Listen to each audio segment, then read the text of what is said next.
بسم اللہ الرحمن الرحیم۔ السلام علیکم دوستوں، آپ دیکھ رہے ہیں سید وائس 786۔ حضرت بلال حبشی رضی اللہ تعالیٰ عنہ کی شان۔ یہ ایک ایسے صحابی رسول ہیں جو کہ تعارف کے بالکل بھی محتاج نہیں ہیں۔ یہ ایک ایسے صحابی ہیں جنہوں نے نبی پاک صلی اللہ علیہ وآلہ وسلم سے محبت کی ایک اعلیٰ مثال قائم کی۔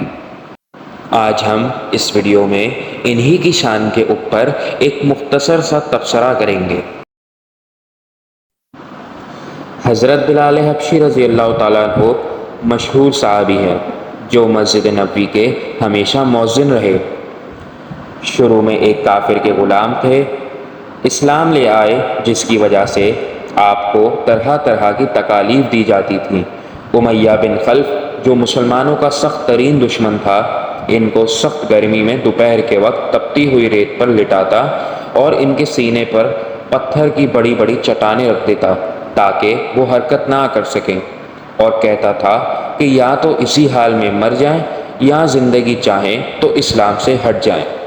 وہ اس حالت میں بھی احد احد پکارتے رہتے تھے، یعنی معبود ایک ہے، معبود ایک ہے۔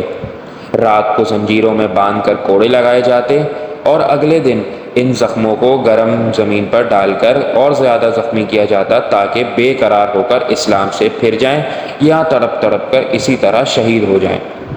عذاب دینے والے اکتا جاتے، کبھی ابو جہل کا نمبر آتا تو کبھی امیہ بن خلف کا اور کبھی اوروں کا۔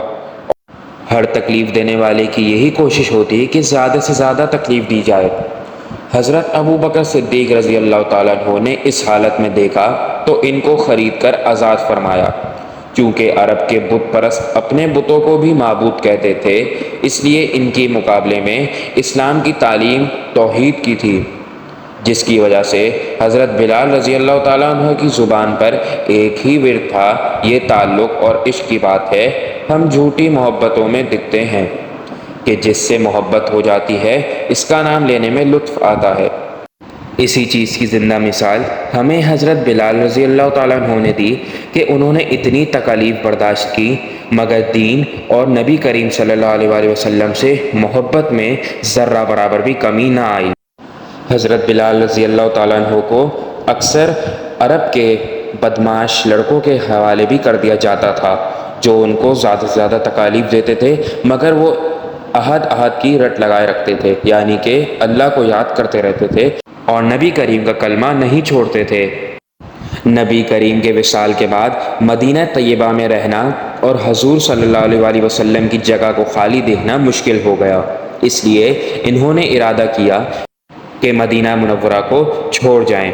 ایک عرصے تک مدینہ منورہ لوٹ کر نہیں آئے۔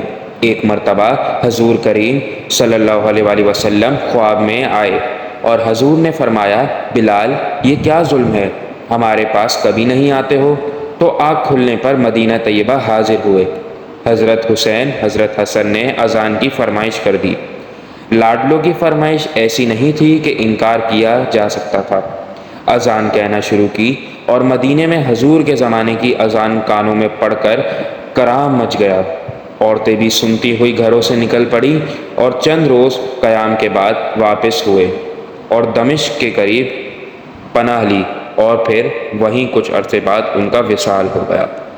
تو امید کرتا ہوں دوستو آپ کو ہمارا آج کا یہ ٹاپک پسند آیا ہوگا، تو اسی طریقے کی ویڈیوز دیکھنے کے لیے چینل کو سبسکرائب کر لیجئے اور بیل آئیکن کو دبا لیجئے تاکہ آپ کو اسی طریقے کی ویڈیوز آگے بھی موصول ہو سکے۔ شکریہ، خدا حافظ۔